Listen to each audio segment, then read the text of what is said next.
Roger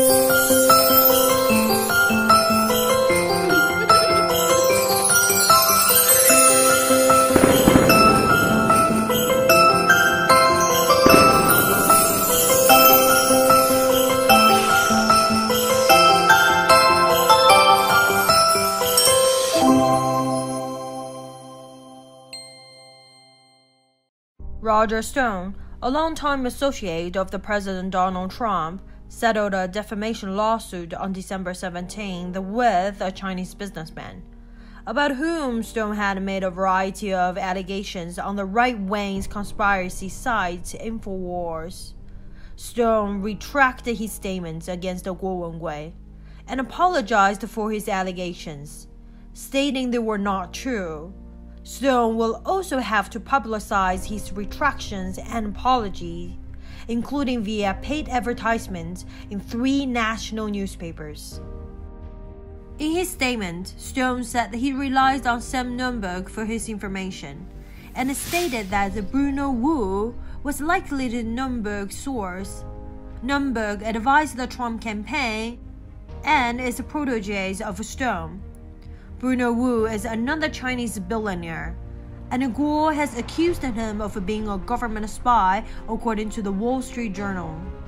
Guo filed suits against Stone for $100 million in the Southern District of Florida in March 2018 over Stone's statements on InfoWars. In the settlement with Stone, Guo agreed to dismiss the lawsuits after Stone's apologies is published in the New York Times, the Wall Street Journal, and the Washington Post. Stone also agreed to distribute his reactions and apologies in the statements to InfoWars and to publish it on social media account on the website.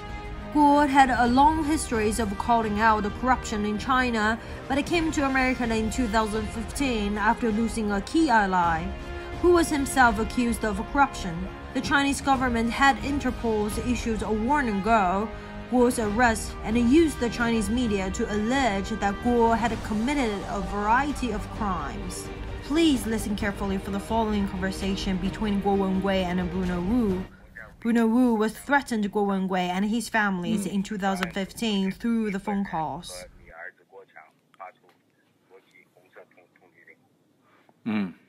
好，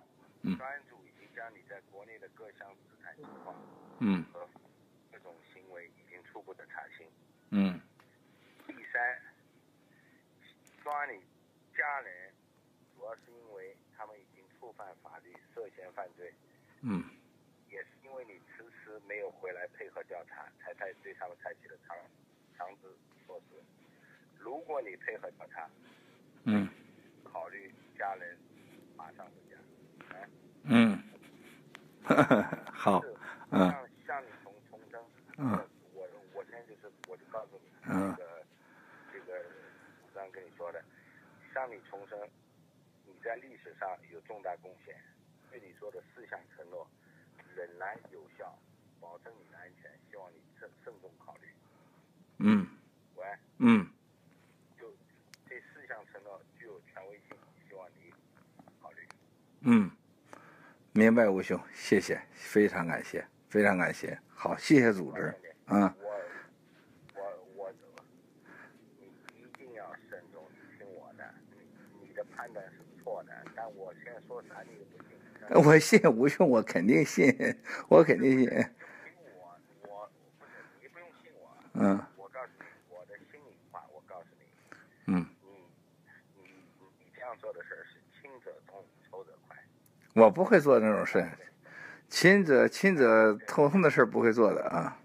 但是这回挺好，这回组织上把我家人不都抓了吗？把我家人都审审，看看我们家人有什么事儿，这是一。第二，看我资产有啥问题，都去了解了解，挺好。我特别，既然如此了，这么大的动静，这个事儿他早晚一天都得有个交代的，这一定得有个交代的。那么大的动静，我们人打成这个样子。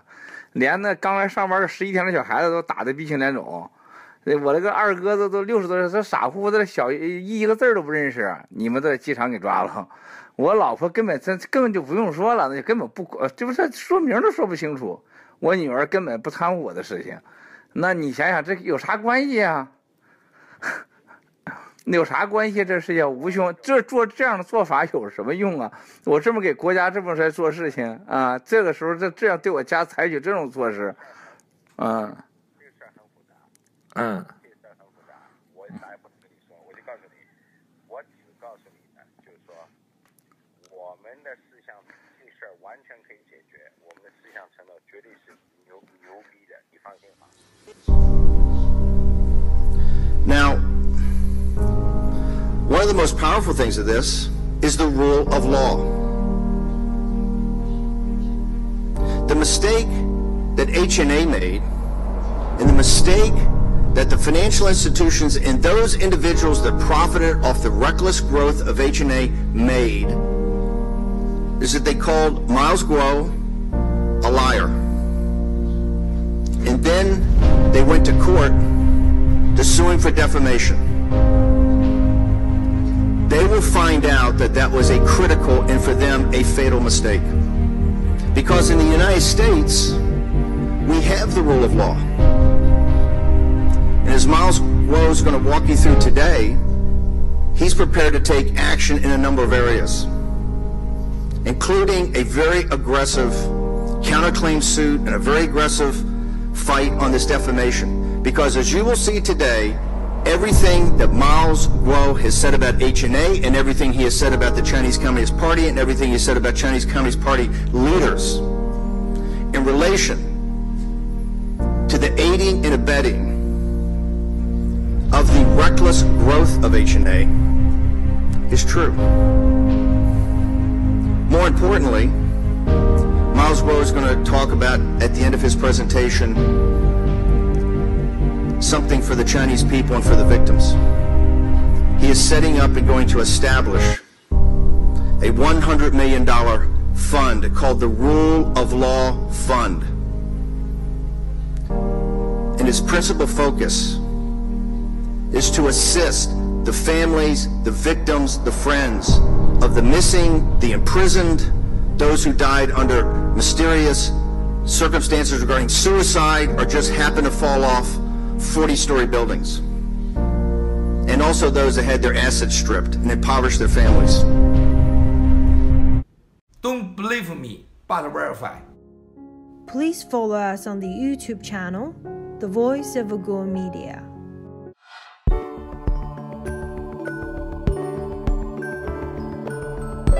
Thanks for watching. Please subscribe The Voice of Uyghur Media.